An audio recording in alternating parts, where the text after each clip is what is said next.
Bonjour, donc je vous remercie d'avoir cliqué sur cette vidéo. Alors aujourd'hui je vais vous parler d'un slasher surnaturel, hein, donc assez peu connu, qui s'appelle Superstition et qui est La Malédiction de la sorcière, donc film de 82, film américain, donc réalisé par James W. Robertson. Alors James W. Robertson, il n'a pas réalisé beaucoup de films, hein, donc comme vous voyez sa filmo actuellement, donc c'est plus un DP, hein, donc c'est plus un directeur de la photographie. Il n'a pas réalisé la photographie pour ce film, donc c'est un autre DP. Voilà, vous voyez qu'au niveau de la photo, donc voilà, il a vraiment surtout travaillé en tant que directeur de la photo. C'est pas des films que je connais, donc c'est surtout des séries TV. Par contre, il y a deux films qui ont retenu mon attention, qui sont Terror on Tour, donc qui est un slasher du début des années 80, de 80 pour être exact, slasher qui est assez mal éclairé, hein, d'ailleurs. À mon avis, donc c'est pas lié au DP, c'est lié vraiment à la petitesse du budget, hein. Donc là, je connais pas le budget, mais j'évalue le budget à 150 000 dollars maximum, hein. C'est vraiment un tout petit film. Et il a également shooté un film assez culte qui s'appelle The Town That Dreaded Sundown. D'ailleurs, dans le film Scream, hein, de Wes Craven, au début du film, ils font référence à ce film, hein, The Town That Dreaded Sundown. Attention, je parle bien de la version de 76, parce qu'il existe une version comment dire, c'est entre la séquelle, entre le remake, le reboot, c'est vraiment très bizarre en fait, hein. Et donc ça, c'est la version de 2014, hein, de Town That Dreaded Sundown. Ça, c'est une production Blumhouse.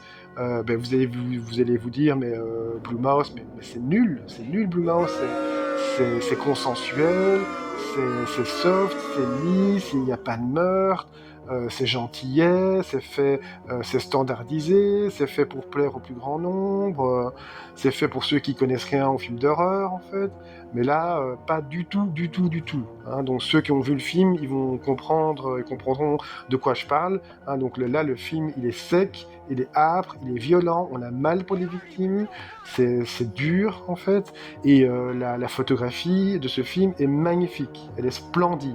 Vraiment, c'est un des films les mieux éclairés que j'ai vus, c'est un des slashers les mieux éclairés que j'ai vus, hein, en tout cas récemment, hein. Il date de 2014 quand même, mais voilà, donc rien que pour le visuel, rien que pour la qualité de la photographie, il faut voir ce film, il est splendide en fait, hein, vraiment splendide. Mais voilà, bon, il ne s'agit pas ici de parler de Turn Down Judy Sundown, c'était juste une petite aparté comme ça. Et voilà, donc c'était aussi pour souligner le fait qu'il a surtout œuvré en tant que DP, hein, en tant que directeur de la photographie. Euh, au niveau la musique, ça, c'est vraiment des points positifs de ce film, hein. Mais le compositeur, il a juste composé 4 films, dont celui-là, hein. Donc c'est dommage qu'il n'a pas composé la musique d'autres films, parce que je trouve la musique vraiment très bonne. C'est un des points positifs de Superstition. J'ai pas énormément parlé de slasher surnaturel sur ma chaîne, donc j'ai parlé de Bloodbeat, qui est un slasher vraiment très étrange et qui devient beaucoup plus fun dans sa deuxième partie. J'ai parlé de Slayer, donc qui est un slasher insulaire assez atmosphérique du début des années 80. Et j'ai également parlé de Twisted Nightmare et qui est Au-delà du cauchemar. Donc j'ai sorti une vidéo en collaboration avec les youtubeurs suisses KissCH, hein, qui sont fort sympathiques, hein. Donc abonnez-vous à leur chaîne, hein, les amis. Et voilà, j'espère faire une nouvelle collaboration avec eux. Et voilà. Et aussi, donc, Superstition, il est vraiment sorti pendant la période dorée du slasher, c'est-à-dire entre 78, Halloween, et 83, Sleepaway Camp, a.k.a. Massacre au camp d'été. Voilà, il fait vraiment partie de ces bons, voire très bons slashers sortis au début des années 80, même si, voilà, il n'y a pas eu que des chefs-d'œuvre, hein. Donc là, vous voyez ici de films que je trouve assez moyens, pourtant sortis entre 78 et 83. fois. Maintenant, pour vous parler du pitch, hein, donc le pitch est assez simple, hein, donc c'est une famille, donc le père est pasteur, qui vont emménager dans une maison qui appartient au clergé, donc c'est une maison assez isolée en Californie, et donc c'est une maison qui a un lourd passé, hein, donc parce qu'il y a eu des meurtres aux alentours et dans la maison même, hein. Et d'ailleurs, dernièrement, il y a eu 2 meurtres, hein, donc 2 meurtres ont été commis dans cette maison. Donc 2 jours avant que la famille emménage, il y a eu 2 meurtres de jeunes qui ont été tués à l'intérieur et à l'extérieur de la maison. Il y en a un des deux, il a été retrouvé le corps décapité, par exemple. Un autre a été retrouvé la tête décapitée. Sa tête a même explosé dans un four micro-ondes, en fait. Donc c'est une scène un peu bizarre, en fait. Mais voilà, mais malgré tout, voilà, c'est la dernière chance pour le pasteur, donc le père, donc, hein, parce qu'il est alcoolique. Et voilà, le clergé, de façon gracieuse, a décidé de prêter la maison à cette famille. Et le père était chapeauté par un jeune prêtre, hein. Et donc pendant qu'ils emménagent, donc la police est sur place, elle va enquêter. Et voilà, au niveau du temps, de la ligne du temps, de la temporalité, enfin, j'ai l'impression que les 9 dixièmes du film se passent en une seule journée, hein. Donc c'est vraiment l'impression que j'ai. Et voilà, évidemment, vous doutez bien que les choses ne vont pas bien se passer, aussi bien pour la police que pour la famille, hein. Ils vont se faire tuer un par un par cette sorcière maléfique. Voilà, donc superstition, vraiment, voilà, je me répète, mais il fait vraiment partie de ces bons, voire très bons slashers au début des années 80, parce que ce que j'apprécie, donc, c'est que le film fait vraiment peur par moment, hein. Donc souvent, les slashers, ils font pas vraiment peur, hein, donc c'est pas le but, hein. Donc le but des slashers, c'est surtout voir les gens se faire tuer un par un, avoir des personnages sympathiques, mais que les mœurs soient assez variées. Mais voilà, c'est pas le but de faire peur, en fait, hein, d'un slasher. C'est pas vraiment dans le cahier des charges du slasher, hein. Donc sinon, ce sera un film d'épouvante, hein. Mais là, vraiment, il y a quand même des moments tendus. On n'est pas super à l'aise. Et des moments, oui, assez horrifiques, des moments d'épouvante qui sont assez bien rendus dans le film. Donc ça, c'est vraiment un bon point. Et ce que j'aime bien aussi, c'est que la sorcière, on la voit pas vraiment, la sorcière, parce que ça aurait pu être ridicule de la voir en entier, en plein jour ou quoi. Ça aurait pu la rendre ridicule. Enfin, en tout cas, c'est mon avis. Mais là, pas du tout, hein. Donc, on voit vraiment la sorcière de façon éparse. Donc on voit surtout ses mains. C'est des mains qui sont même plus humaines, hein. Donc c'est des mains qui ressemblent aux mains d'une bête.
Je sais pas, avec des grosses griffes, des mains en putréfaction.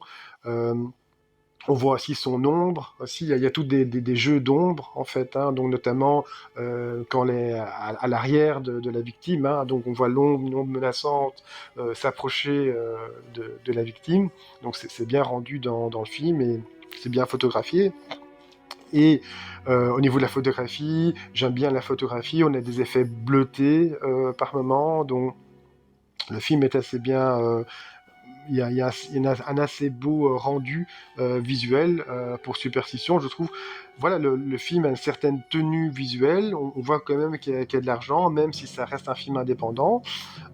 Mais voilà, donc c'est un des bons points du film, c'est qu'il fait pas cheap. D'ailleurs, un autre bon point du film, c'est qu'il y a toute une partie de flashback. Et ces flashbacks, c'est vraiment, ça se passe pendant, il y a 300, 400 ans plus tôt.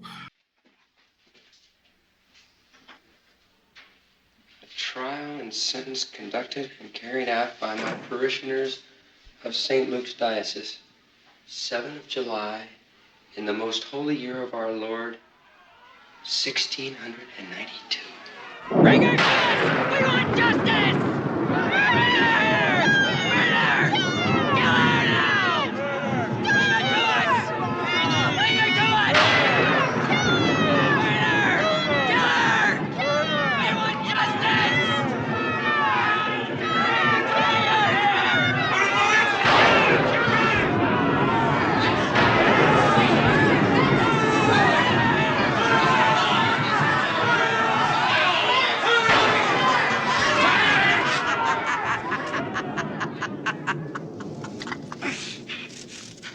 Andrew Pike!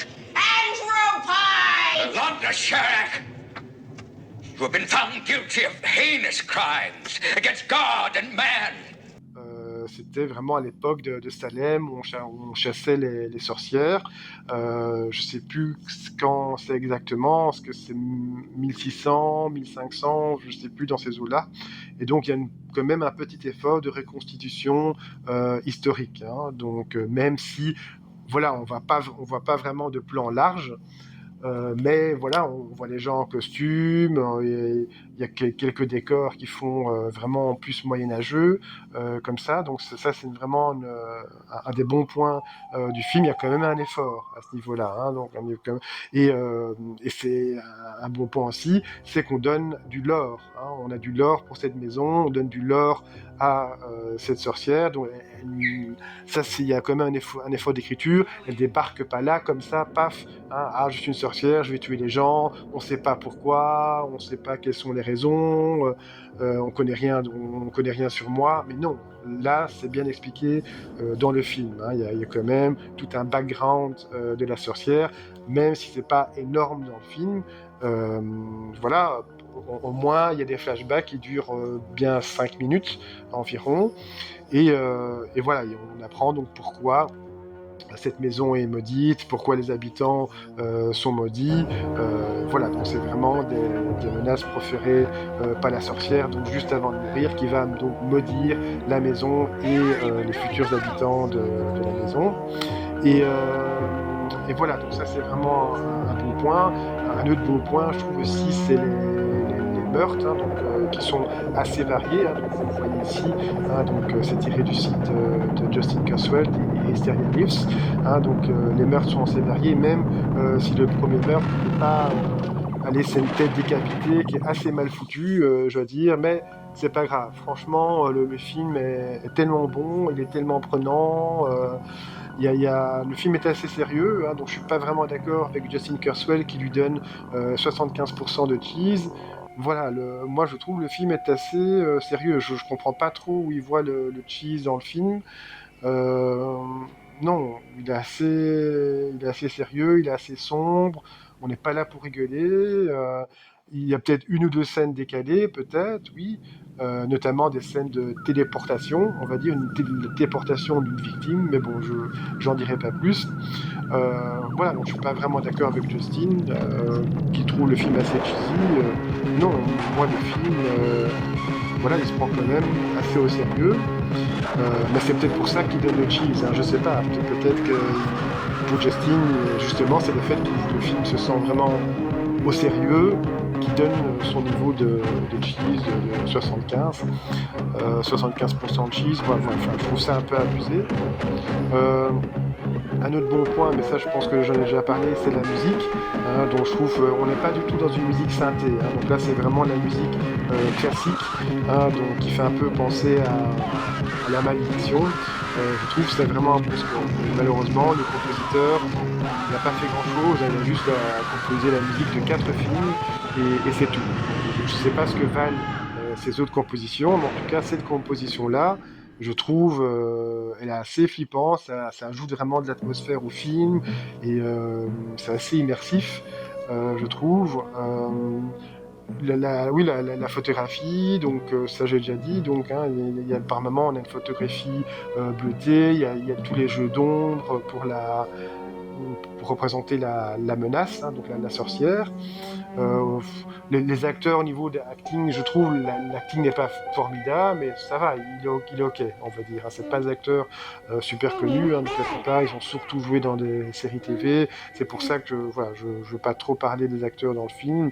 Euh, le film est quand même bien produit, hein, donc c'est Mario Kassar ou Kasdar, je sais plus, en fait je vais être ici, qui a produit le film, mais bon ça j'en parlerai après, donc après le trailer bien entendu. Voilà, donc c'est vraiment tout des points positifs. Hein, donc, un des seuls points négatifs, je trouve, c'est au niveau de l'écriture. Je trouve que le film est vraiment rushé. Enfin, je sais pas, pour ceux qui ont déjà vu le film, je trouve qu'il manque des scènes. Je sais pas, c'est bizarre. On dirait que le film, ils ont voulu vraiment faire vite. Je sais pas expliquer en fait. Hein, donc on dirait vraiment qu'il y a des scènes qui manquent de lien entre certaines scènes. Je sais pas, en fait. Hein, donc ça, c'est un petit point négatif. Tout va trop vite. Tout va beaucoup trop vite, même si au niveau de la temporalité, on a vraiment l'impression que tout se déroule en un jour. Hein. Enfin, 90% du film se déroule en un jour, excepté les flashbacks hein, qui se passent à l'époque enfin, post-médiévale, on va dire. Mais voilà, enfin, j'ai quasi que des points positifs pour ce film. Euh, oui, le film, et ce que j'aime bien aussi, c'est que la sorcière, elle est assez cruelle. Hein, donc il y a quelques meurtres, dont un meurtre qui implique un prêtre. Hein, donc il y a un prêtre il va être, comment dire, placé dans un instrument de torture. Hein, donc il va être pas ligoté, mais il va être, comment dire, en fait, pas emprisonné non plus, mais il sera plus bougé en tout cas. Hein, donc c'est un instrument de torture qui va lui briser le thorax. Hein, donc c'est assez cruel. Hein, donc on voit pas la sorcière, euh, comment dire, lui briser le thorax avec l'appareil, mais on voit vraiment, comment dire, en fait, ça, c'est une espèce de roue qui tourne, qui tourne, qui tourne, qui tourne. Au plus la roue tourne, au plus ça fait baisser la planche, en fait, et cette planche va complètement écraser le thorax, les poumons du prêtre, hein, donc il peut plus bouger, donc, hein, et voilà, donc c'est assez cruel. On entend les os qui craquent et on voit le sang qui se déverse dans un espèce de dégouttoir comme ça en fait. Voilà, c'est assez cruel. Il y a une autre scène où, avec l'aide d'un pieu et d'un marteau, elle va poser le pieu sur son crâne, sur son front, et elle va frapper, elle va enfoncer le pieu dans le crâne pendant que la victime est en train d'agoniser.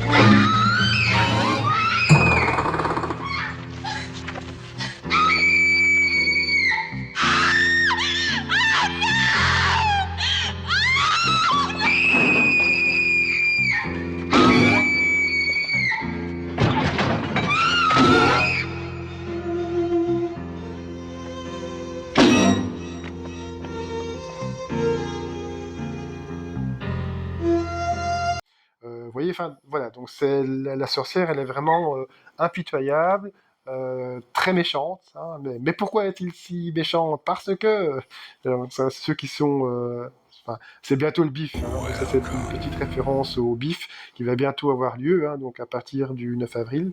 Voilà, là je refais une petite pub.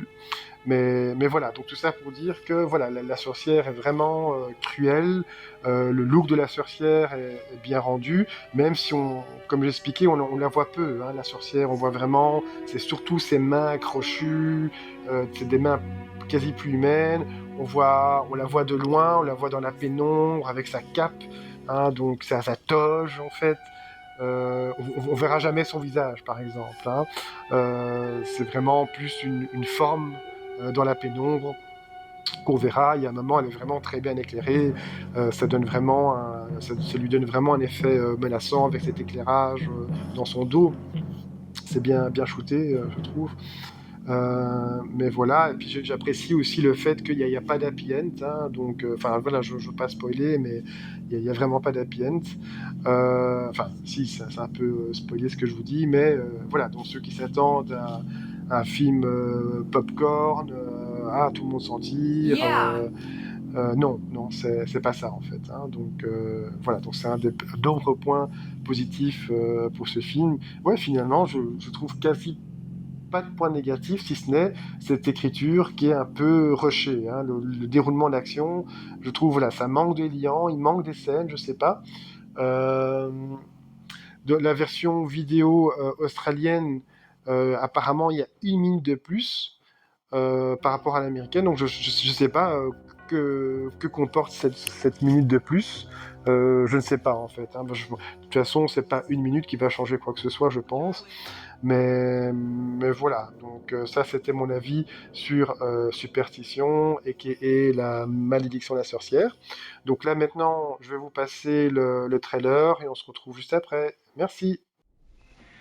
All those stories about murders and ghosts.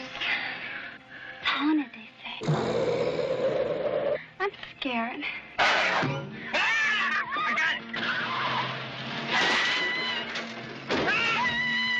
Two kids were killed out there. One kid was gutted and slashed to death. The other microwaved. There was a warning. There are many houses on this foundation.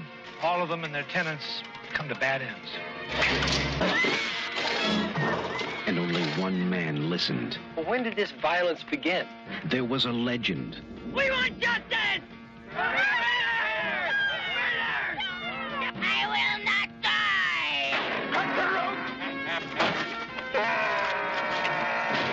And only one man believed. Am I too late? Has it already started? There is a superstition, and will anyone survive?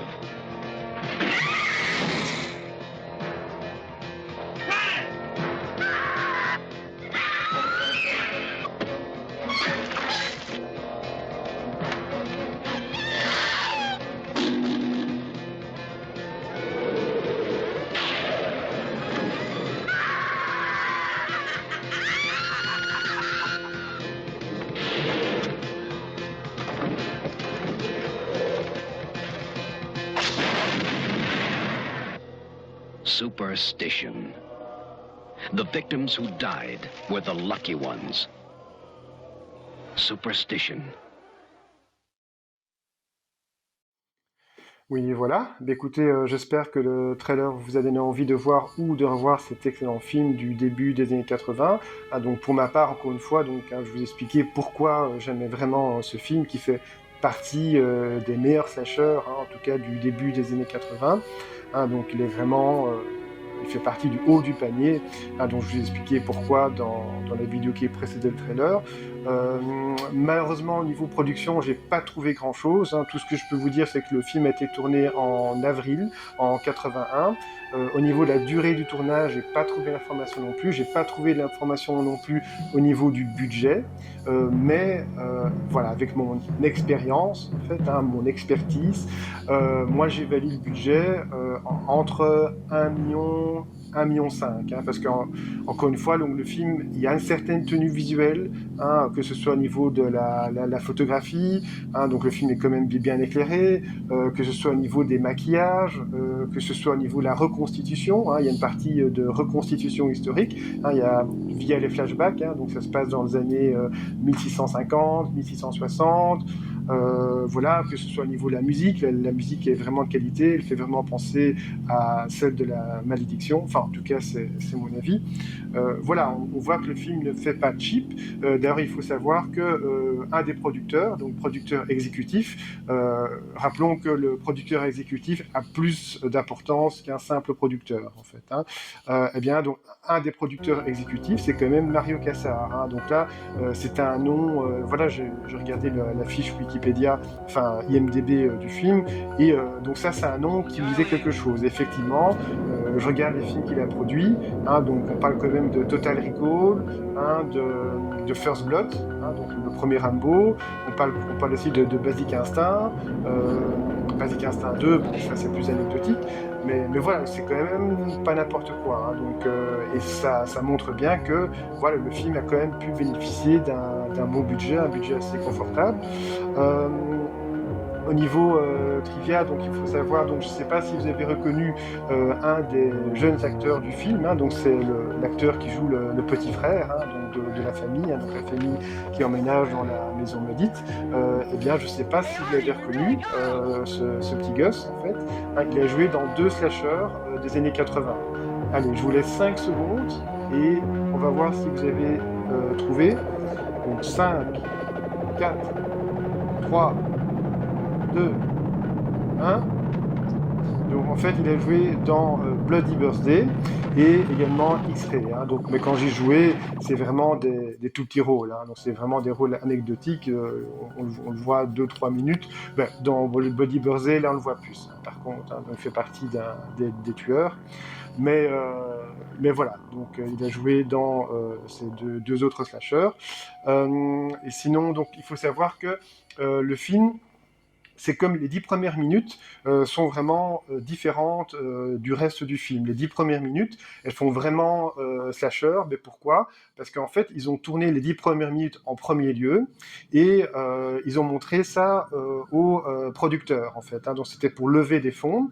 C'est à ça que servaient ces 10 premières minutes. Mais en fait, quand on regarde le film, après les 10 premières minutes, c'est vrai que le film bascule. Donc, c'est plus une histoire de maison hantée, une histoire d'enquête policière, une histoire de drama avec une famille dysfonctionnelle, enfin surtout le père, donc le père alcoolique, révérend, qui emménage dans cette maison pour se donner vraiment une dernière chance. Mais voilà, on passe vraiment vers autre chose.